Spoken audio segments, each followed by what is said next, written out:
Oh, looking down into the dark hole. That's the toilet. Now that's the flapper valve. That's where the water runs out. Now this is the fill valve. That goes in.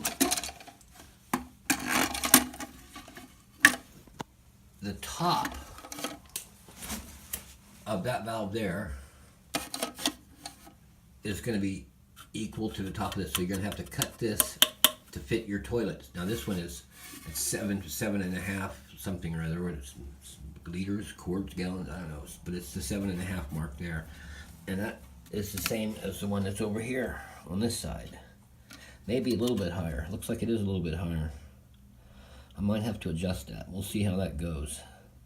Because that would start going off first, but it's maybe a little bit long. So, but down here now we've got this one on. Got this centered both sides on there, good and tight, but not over tight because you'll strip the threads. Now this new plate here has a circle that fits that screw just perfect. So that's I measured on this side and this side, made sure they're equal. And then on this one, this is your fill valve now. And to make sure that washer has, it's like a little V pointing down.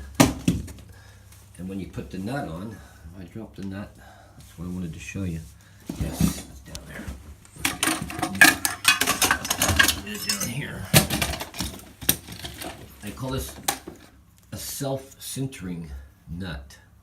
See how that's got a little lip on it? And that'll fit in that hole to make sure that the pipe is in the right center position.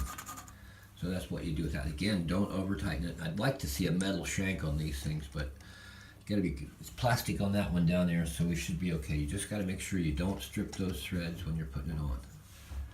So now let's put that back in there.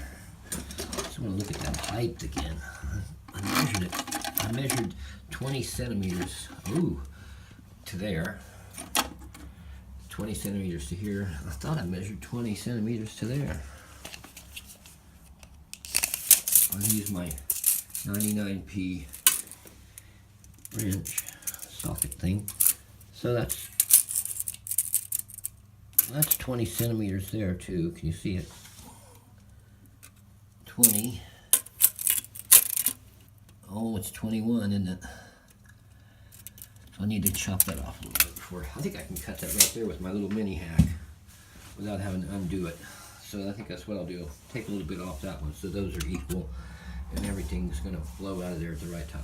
And once I get these in, we can put the thing on and then worry about fitting the handle next.